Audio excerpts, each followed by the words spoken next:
Hey guys, welcome back to the Impact Defense Podcast. This is episode 120. This is a little bit of a special edition because we had already planned 120. We already recorded 120, but we're having to kind of move things around because of some disturbing news that have just happened that we're actually going to cover in this podcast.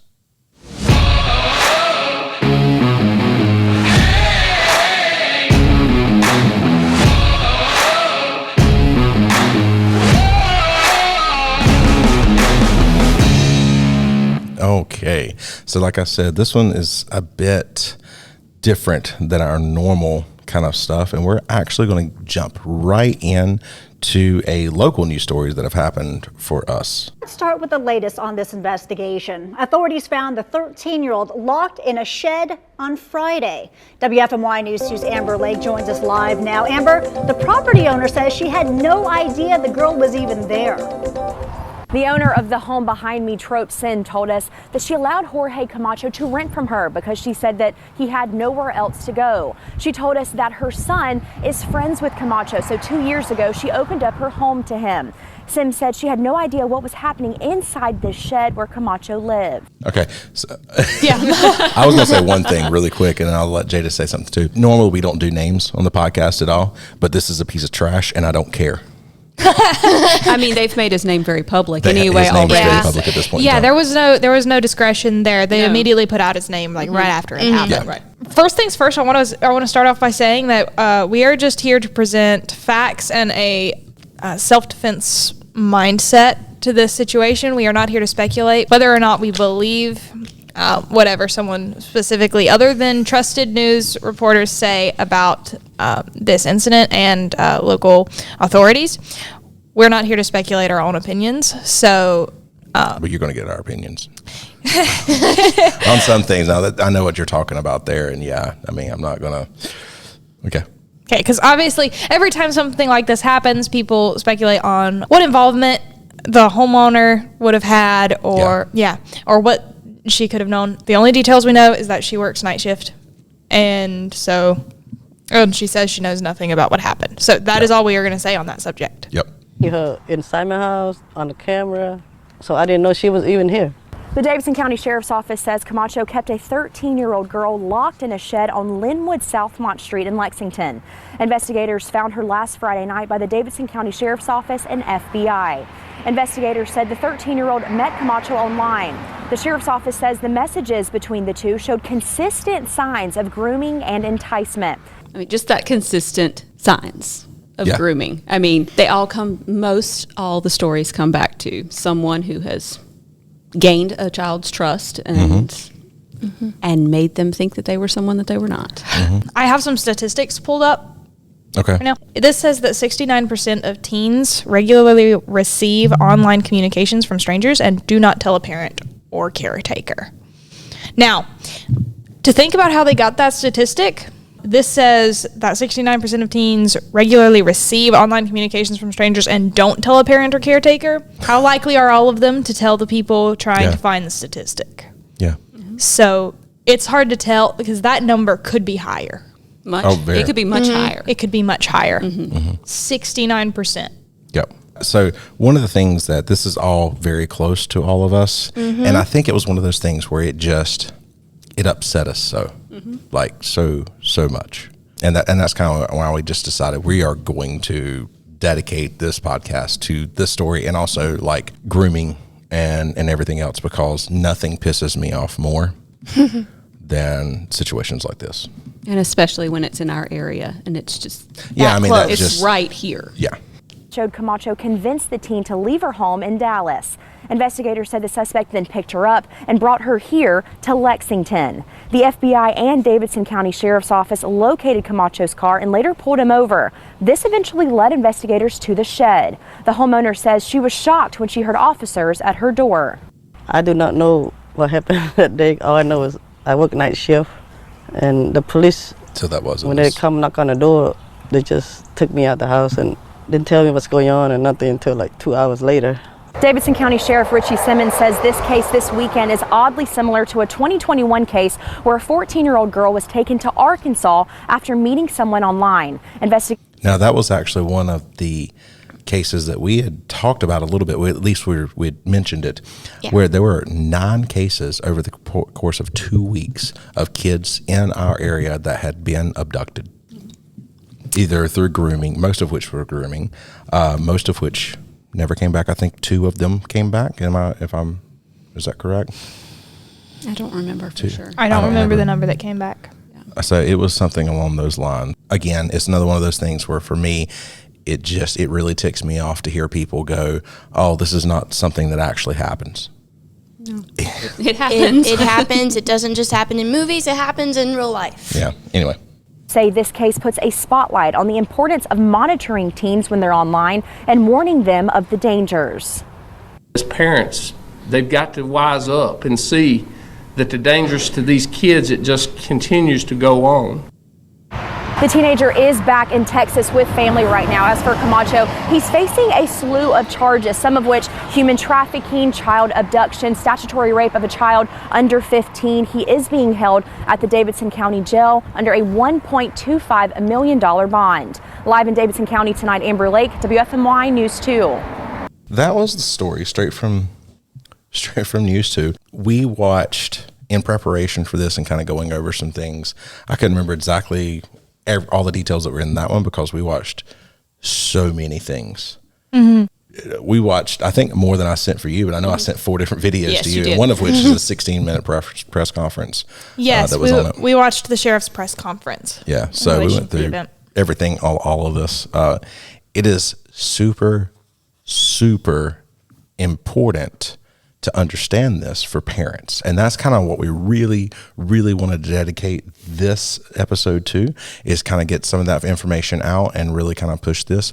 So I will just go ahead and say this now. If you're a parent who listens to this and you know other parents, send them this episode. Spread the word. Yeah, because our goal with this one is kind of break this down a little bit and try to get people to understand the importance of this, because it is infuriating and it is scary. So some more of the statistics I found, if anybody's interested. Okay, yep. Sure. Yeah. So this says that 96% of teens use social networking applications such as Facebook, MySpace chat rooms, and blogs. MySpace? It does still exist, but I didn't even know it was in the public consciousness at this point in time. So that people that young would be using it. Yes. I cannot tell you exactly when this specific article was put out, but the website itself is Guard Child, and it says copyright 2023. So, but it's still there. Look at that. Okay, so 96% of MySpace. teens. Looks completely different than it did. Maybe it's making a comeback. Possibly. Yeah, it says only 15% of parents are in the know about their kids' social networking habits and how these behaviors can lead to cyberbullying or grooming. Can I comment on that? Yes, you can. As a parent, it is very time consuming to keep up with what your children are doing. Yeah. It wears you out to always be trying to be on top of what they're doing without seeming like you're trying to control everything. Yeah. This is one of those areas where you're going to have to step up and do it, because there's just too much out there. Yeah. There's just too many things that they can be involved in, conversations that they can be having, and people that can contact them, and you have no idea unless you are really staying on top of what's going on. Exactly. So if you don't educate your children on those dangers, then they're not going to understand why you care. Yeah. Why you're in their business.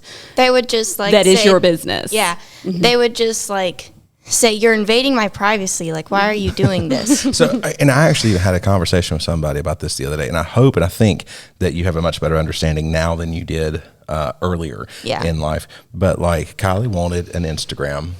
Kylie wanted Snapchat. This was several years back. Kylie got... I just wanted Snapchat for the filters and mess around with those. Kylie got into a lot of trouble because she had, after I told her not to, downloaded Snapchat. And this was, she was younger at the time. Now at this age, I would be more willing to allow her onto something. Now that she is older, she understands a lot more of the rules. She understands all that. And I think that's a big thing is like foundations. But I think at this point in time, and honestly, a lot of it's because of what we do. I don't think you have a whole lot of desire to be on a lot of things either. The only thing I have is like Pinterest and YouTube. Yeah. I mean, and Bible app, if you consider that a social media app. I do, because you can have friends on there. Not that I have that many. But I think, but I think it's super, super important for kids to fully understand what the risks are before you allow them to have social media, in all honesty. And this might be, and understand that it is your business. Yes. I have seen entirely the safety of your children is your business. Yes. It drives me crazy, the parents that are more free range or whatever you would call it, and they're just like, oh, you just got to trust your kids. Like they need privacy too, and they're just talking to their friends. I have another statistic for you. Yeah, okay. So 20% of teenage internet users have been the target of unwanted sexual solicitation or requests for sexual activities, chat, or information. But 41% of unwanted sexual solicitations, 29% of unwanted exposure to sexual materials, and 31% of harassment occurred when the children were online chatting with their friends. Okay. Let's go ahead and say this. We backed off of TikTok. What's one of the reasons, Jada, that was backed off of TikTok? Sexual harassment. Pretty much. We're not going into any details, but some things were said and comments were made. And yeah, that was one of the reasons we kind of backed off, even though at one point in time, TikTok was actually paying us decent to post videos. I am not going to, though, have Jada as my employee and Kylie as my daughter put out there and allow people to say things to them. Mm-hmm. I don't care how much money they're giving us. Right. You know, as social media, TikTok was paying us better than anybody. Most of them is not really hardly paying us at all. Mm-hmm. But like YouTube, we get a little bit from YouTube. We get just a little bit from this or that or whatever. We get just a tad bit. You know, never really enough to like cover bills or anything. TikTok was actually the closest.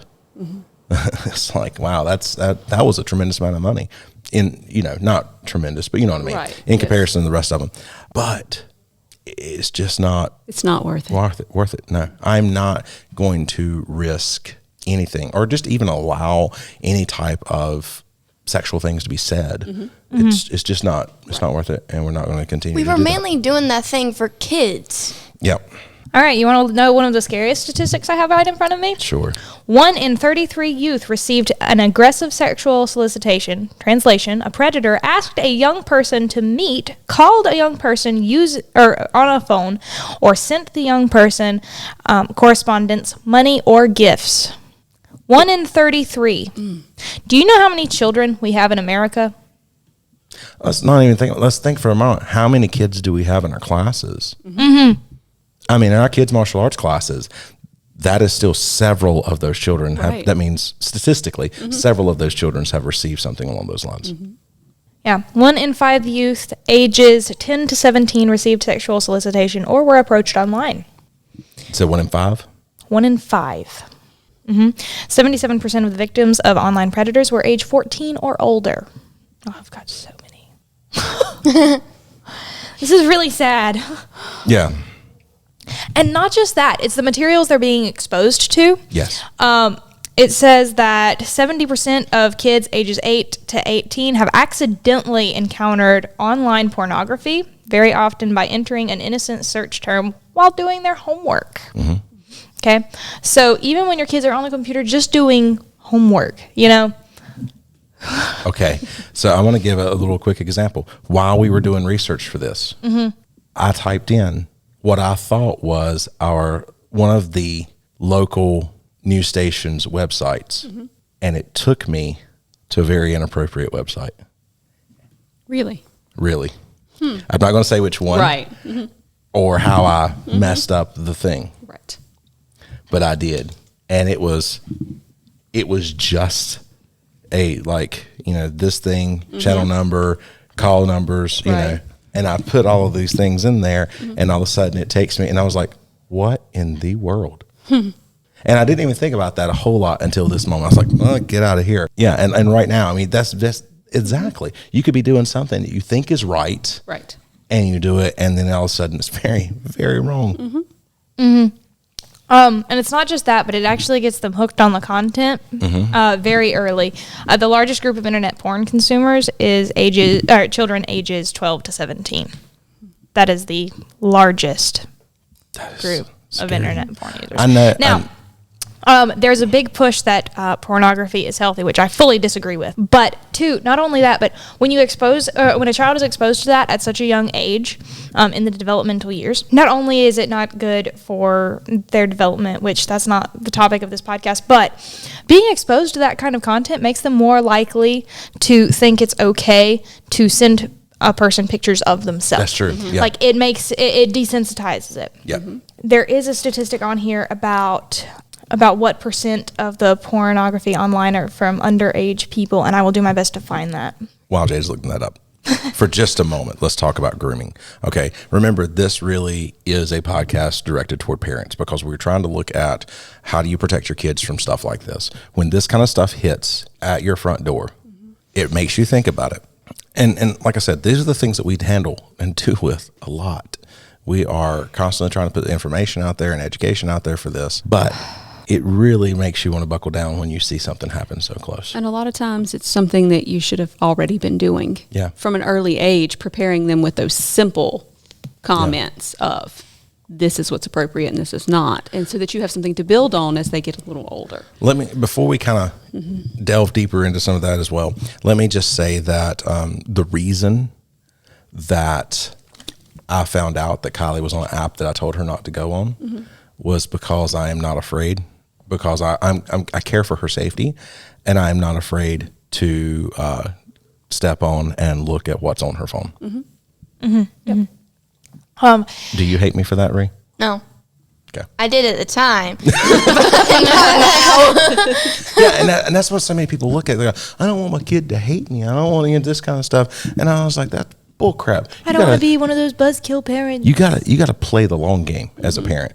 Right. I mean, I can tell you right now that my parents were very hard on me. They needed to be because I was a very stubborn child. I love and respect them very much so.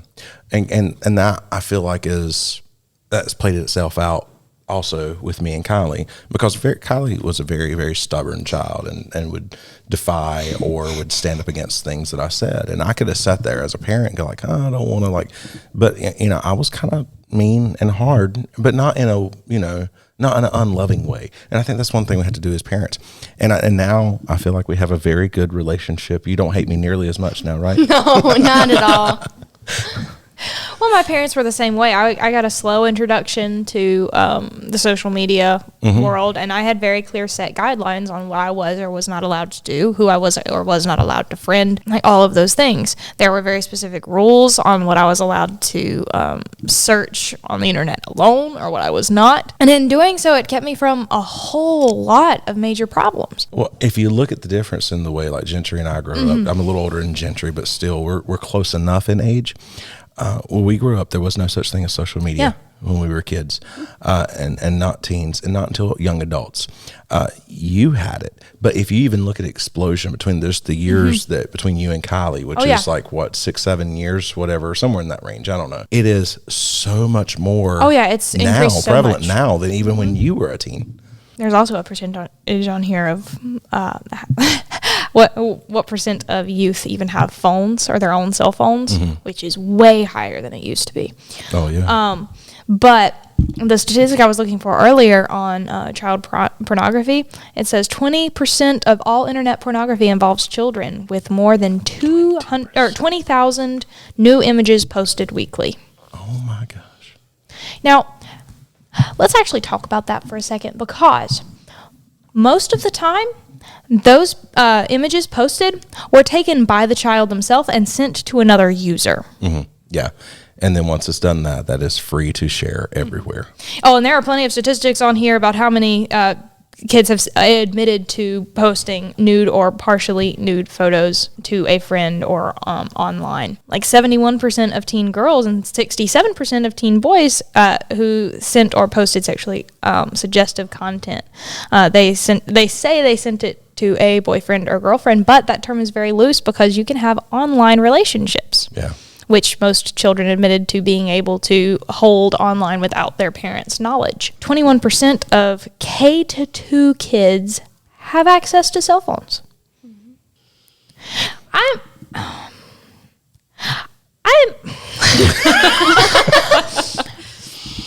Your child does not need a cell phone at that age. How do we even come close to fixing this problem? This is ridiculous.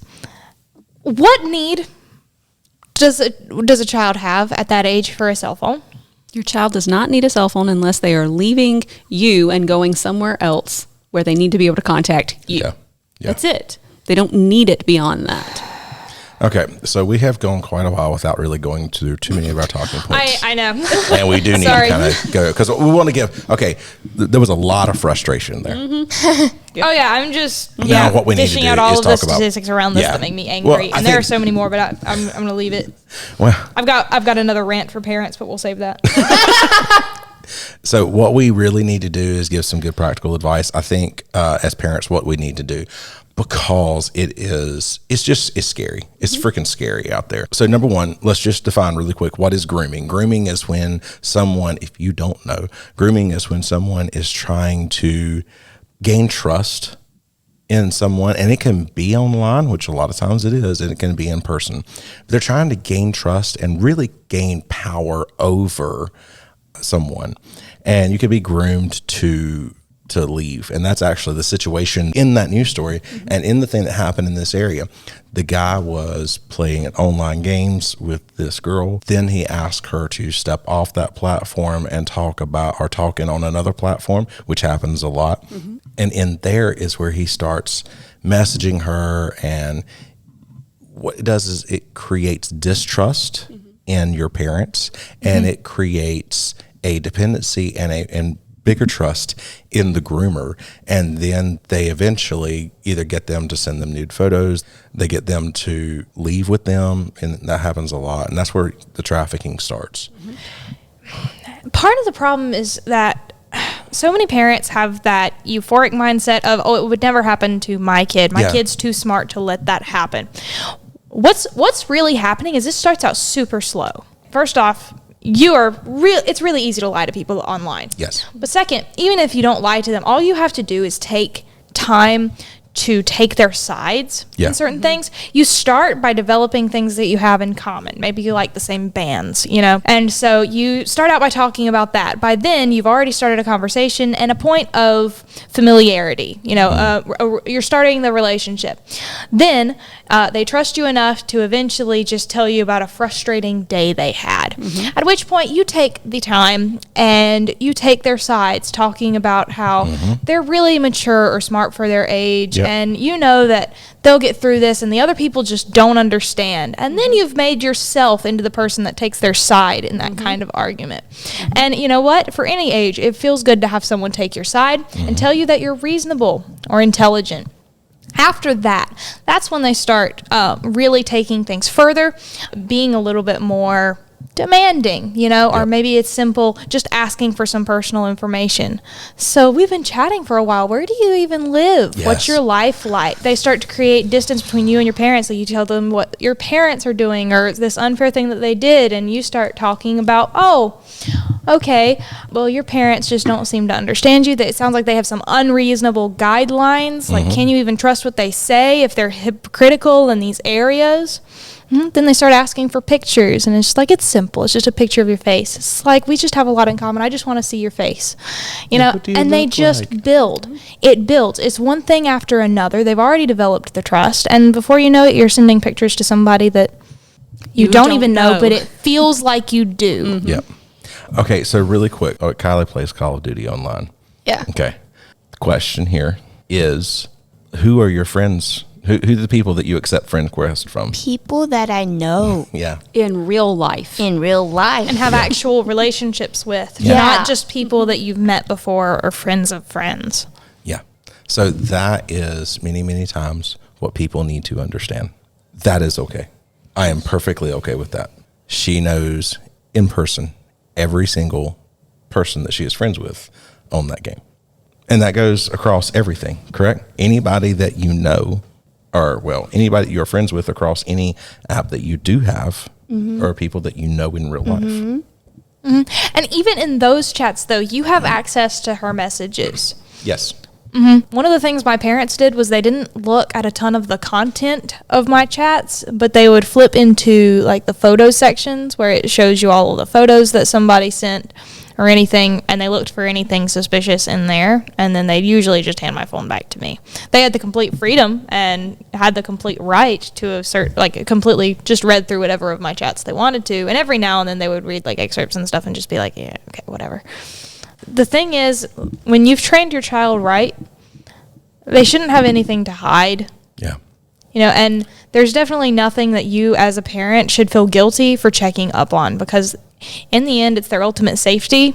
And I'm sorry, but they're young, they're kids, and it's okay for you to take away a little bit of privacy to make sure that they're safe and build the groundworks for like an actual happy, healthy life where they're not taken from you. All right. So what are some possible warning signs that your child may be being groomed? Sudden distancing. And it's bad that moodiness can be a side effect, because that can just be a preteen thing. Or a teen thing.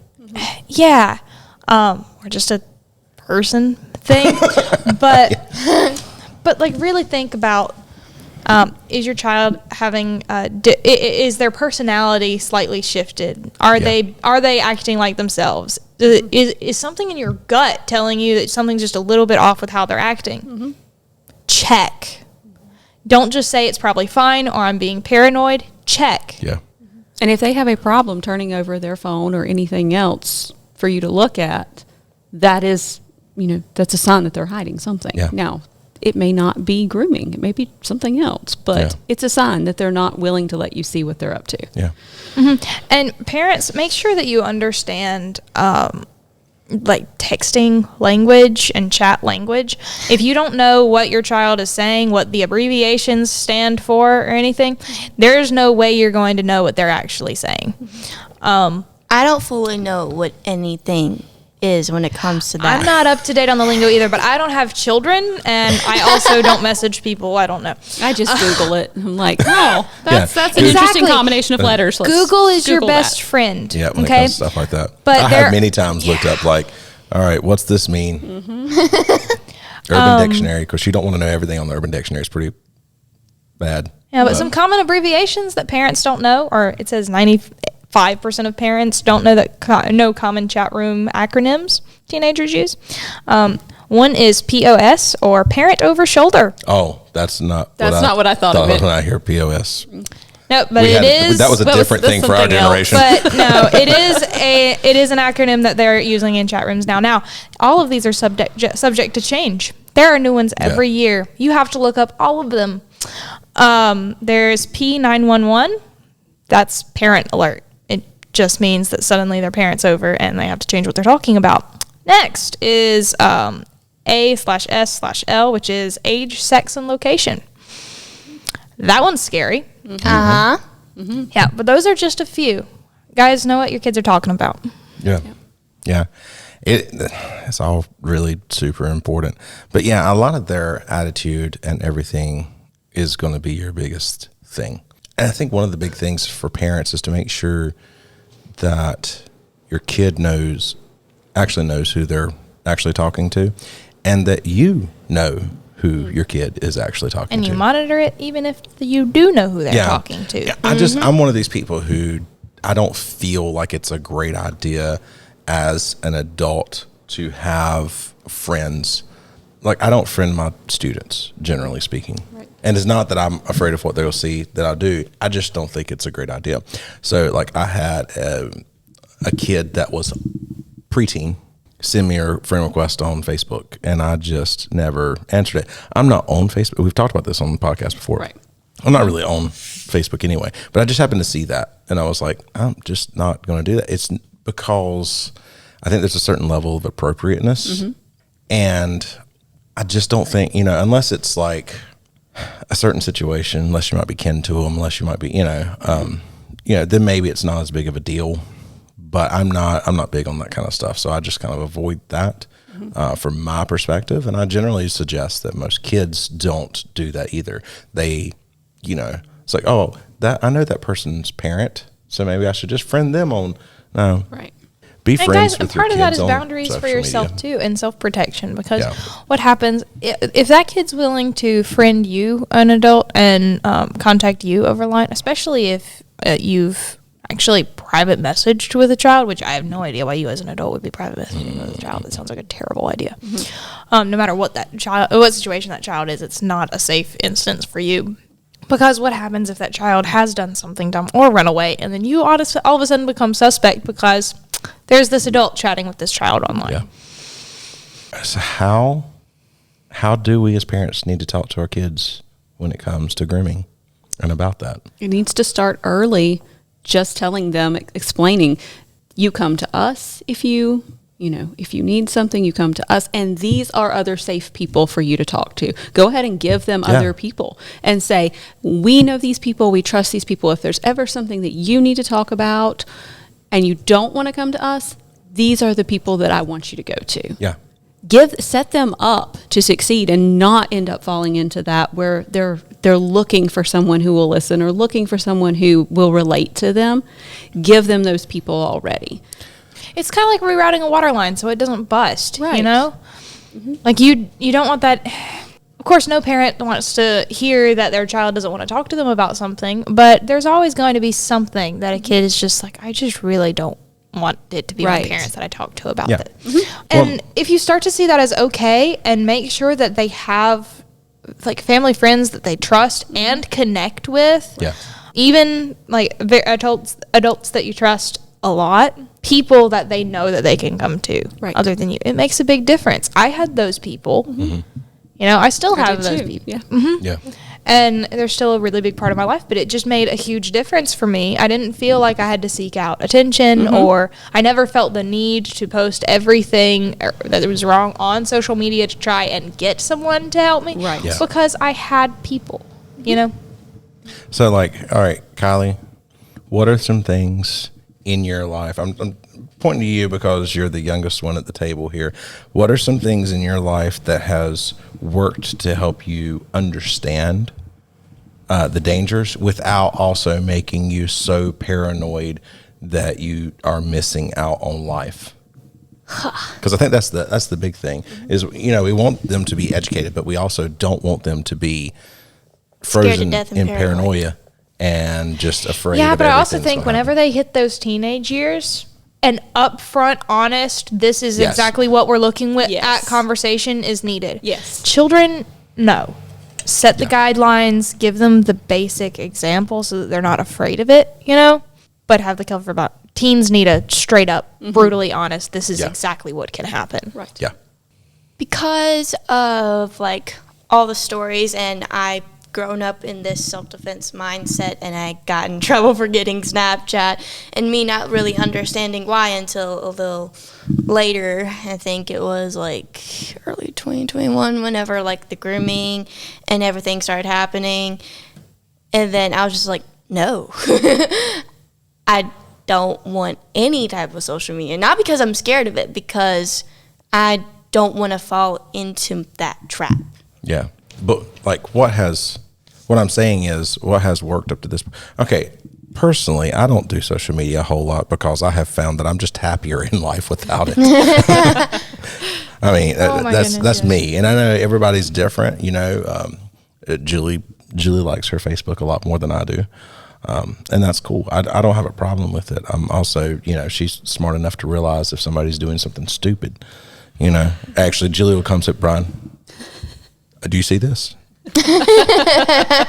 Why is this person sending me a friend request? I'm like, maybe it's because they're one of the parents of the kids at the school, Julie. All right.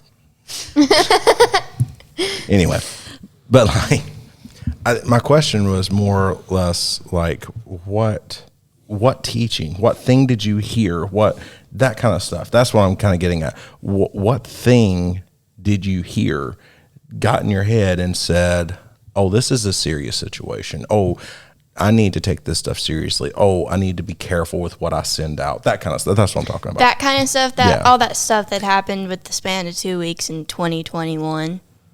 All that. All that. So it wasn't anything really that, and I'm going to just be honest.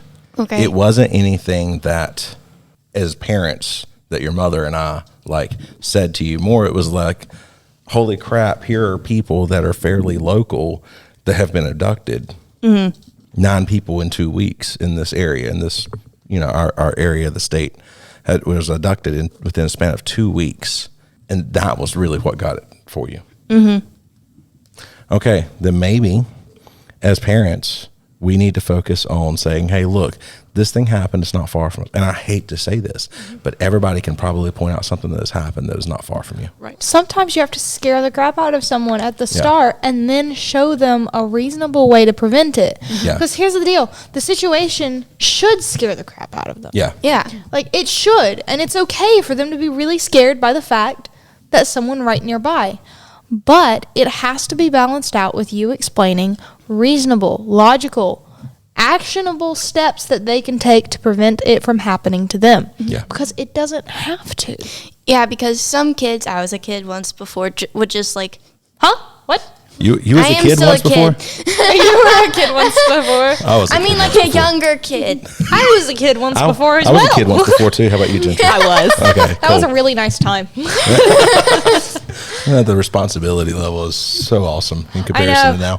Someone recently was complaining about high school, and I was like, shut up. Just, you got it good. You just don't know how good you have it. I was going, let me ask you this. Do you always know what's expected of you? And they're like, well, I mean, yeah, I have to do this and this and this and this. I was like, okay, well, adulthood is all of those things, but without you knowing that those things are your responsibilities until you after you've missed them. And they're like, huh. All right, anyway, sorry, go ahead. Sorry. Anyway, some kids, whenever they're younger, would just, like, even if a parent just says, don't do this, some kids would want to know exactly why, because some kids wouldn't take what the parent is saying seriously if there's nothing to back up. Okay. So what you're saying is, if you're going to talk to your kids, especially if you have a kid, there's was defying like, little. No, but I'm not saying that, but I'm saying like you in the fact that you were very, like, much so why, but why, and I can understand that because I've always been kind of but why person. But you're saying it's better to come with like, these are the rules and this is why. Yes. Okay. And yeah, I agree with that, especially you said that once we hit teenage years, especially. Prior to teenage years, you might have to just look at it and said, understand that I do know what's best for you, and I love you, and this is because I love you. I don't like the term because I said so. Right. I got that a lot, but I don't like that term necessarily. But what I do like is because I love you, and in this situation, you have to trust that I know more than you. The because I said so, just so you know, is a recipe for rebellion. And that but why mindset, it can be really irksome, but it'll help your kids in the future. I've irritated a lot of people through the years. Yeah, but that but why mindset is also how you get that information later, because do you want your kids to grow up and be someone who just completely unquestioningly follows whatever someone tells them because they said so?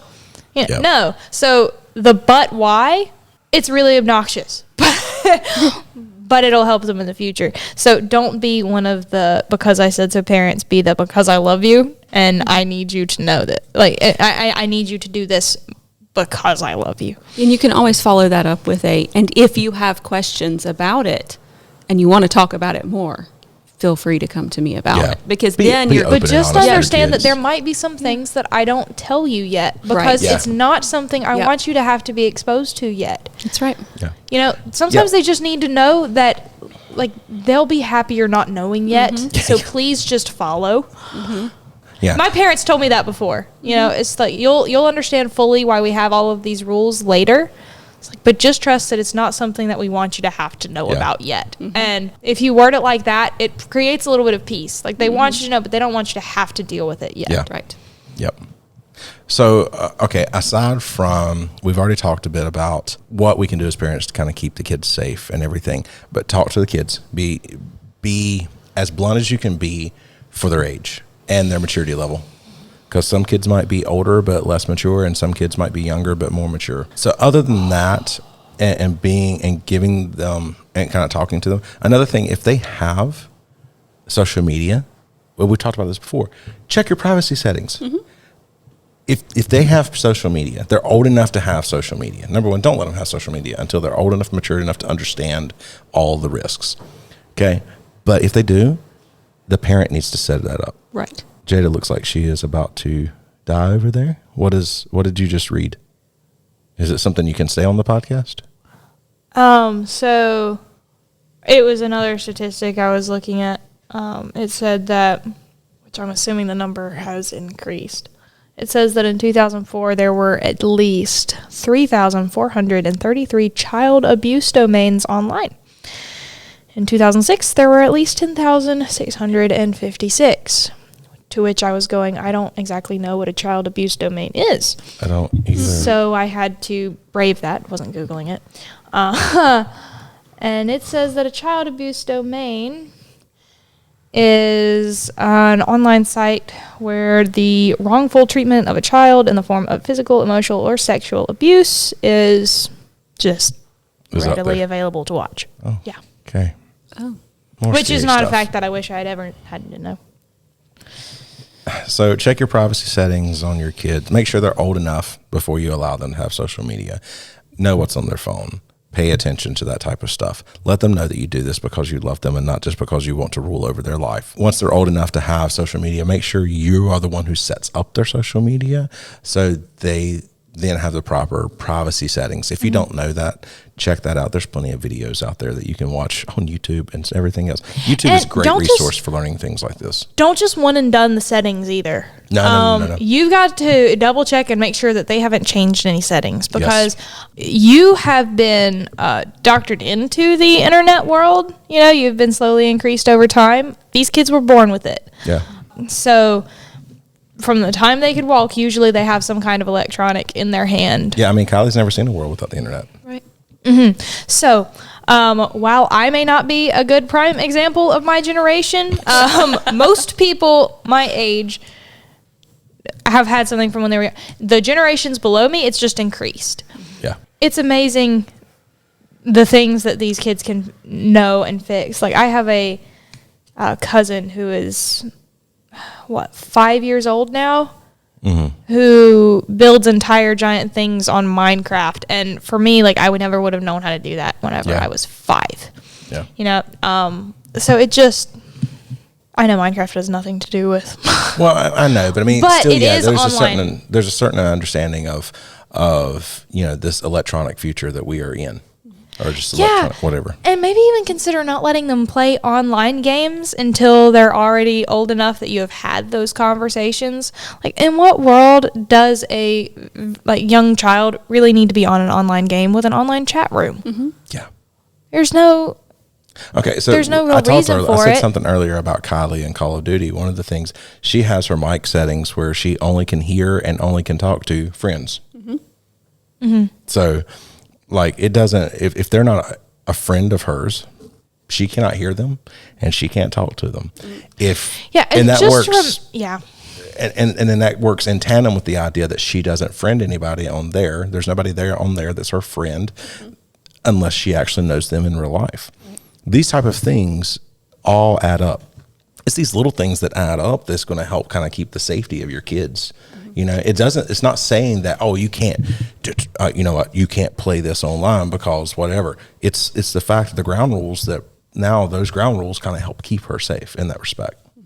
Yeah, and too many parents give in because their child is bored. I'm going to tell you what, there are lots of other things that can occupy your child's time, like, say, imagination. But read a book, go outside. Yeah, but really, honestly, boredom is not the be-all, end-all to childhood. It's good to be bored every now and then. Yeah. I'm really glad my parents let me be bored when I was a kid. But you don't have to immediately gratify whenever they're throwing a tantrum. If you say that they don't play online games until they are this old and you have had that conversation, then they don't play online games until they are that old and have had that conversation. That's it. That's done. Conversation over. Mm-hmm. You've put your foot down. Right. You are the parent. It's your rules. Yeah. Okay. Everything that we have said has been from the parent's perspective as far as kind of just keeping, trying to say the right words, rules, creating rules, creating guidelines, creating these things. Boundaries. Yeah. Okay, there's another piece of this as a parent, and that is be present in your kid's life. Mm-hmm. So being present in your kid's life, I think you can do both. You can be both a guideline maker and a guardrail keeper and a friend. Okay? You can be both of those things. Do you feel like, and I know that I'm asking you on the podcast and everything, but I want your honest opinion in this moment. Do you feel like, as a parent, we have done a decent job at both creating these guidelines, holding you to these guidelines, punishing you when you go past these guidelines knowingly and stuff, and also still being a friend to you in situations? Yes. It's like, it was a very in-depth answer. I know it was. Could you elaborate? Yes. Is that a completely honest answer? Or Yes. is that the answer you're supposed to give on the podcast? No, it's a completely honest answer. I mean, I think of you, Mom, as both best friends, in my opinion, and have been for a while now. Because, I mean, we play games together. Mm-hmm. We all play board games together. We play card games together. And we have family time where we sit and watch something and just wanting to be a part of my life. Yeah. Instead of getting all busy with work and karate, you both make sure that you have time for me. Yeah, and I think that's a big thing. And I'm not trying to do, in no way, if I have said anything, I've made so many mistakes as a parent. We all have. Okay, I've made so many mistakes as a parent, but I mean, even you can't be perfect. You're not going to be perfect, and I'm not trying to set myself up as hey, look, follow my example, follow me, and do what I've done because apparently I have done a perfect job. That's not in any way what I was hoping to accomplish by any of this. But I know I've tried my best. I've made plenty of mistakes. I've said things I shouldn't have said. I've done things I shouldn't have done, as we all have as parents. But even though I am completely flawed, because we are all flawed human beings, and I'm a completely flawed person, I feel like in the end of the day, we have worked really hard to raise our child in a good, loving environment where there is trust and love. And then there is also, just know that you're still going to make mistakes. But if you try to be a part of your kid's life while giving them these guidelines, while showing them that you love them, while punishing them when they willingly leave those guidelines, you can still have a good relationship with your children. Play with them. And let's be real, when you build that foundation of a relationship and you take the time to actually integrate yourself into your child's life, anything that you do and any boundary steps that you take are going to be more trusted. Yeah. One, because you've built that close relationship with them. Two, you've already proven that you care about their safety. Mm-hmm. And then three, it's normal because that's just the way that they've lived their life their entire lives. Mm-hmm. They expect you to set boundaries and follow through with them because that's what they're used to. So it's not something that comes out of the blue. They're less likely to rebel if it's the way you've just parented. Yeah. The whole time. You don't have to micromanage. You don't have to read every word they send to a friend. No. But the check-ins, checkups, it may be annoying or inconvenient for them, but I promise you they'll respect it. At least eventually. It may take time. Yeah, that's good. Depending on your kid, depending on how late you start with all of this, but they'll grow to respect it. I have unbelievable respect for my parents just because they took the time to invade my privacy. Yeah. Or my illusion of privacy. Yeah. To make sure that I was safe. Yeah.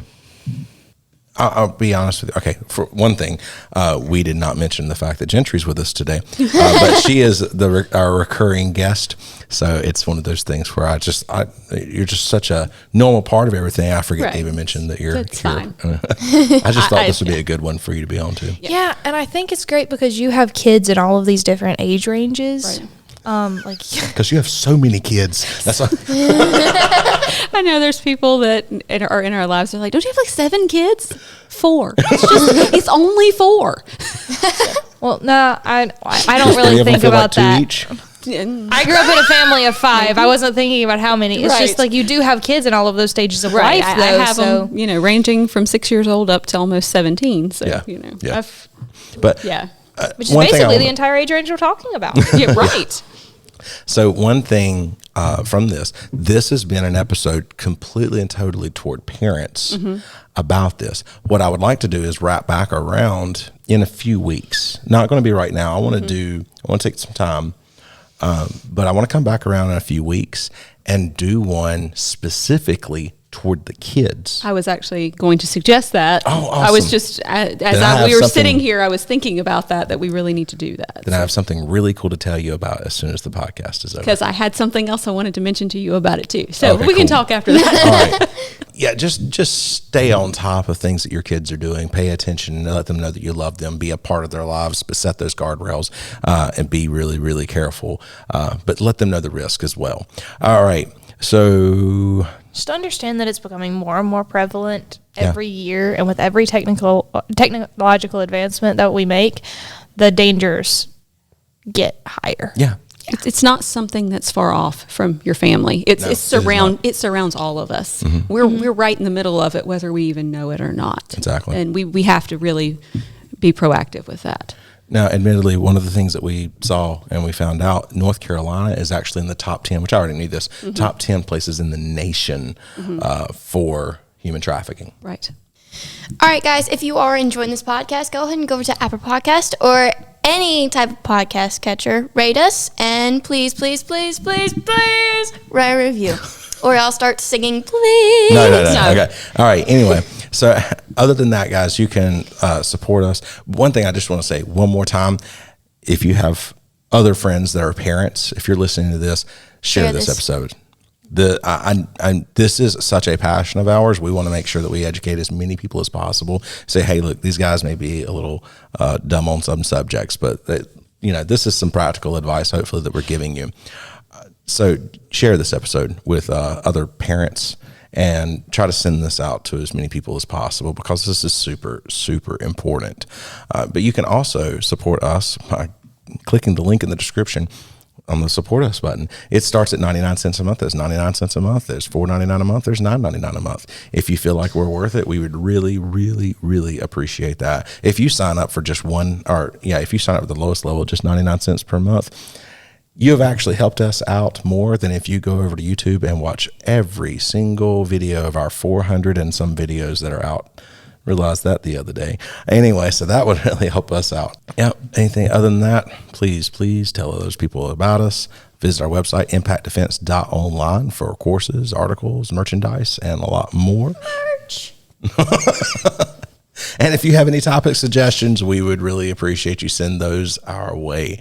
Look out for episode 125, where we're going to do an Ask Me Anything. If you have anything that you would like to ask us, send us a message on social media, send us a message on email. To be honest with you, I'll probably be closer to seeing it on email. Brian at impactdefense.online. All right, guys. I guess we will see you in the next one. See you. Nobody else wants to say bye? Goodbye.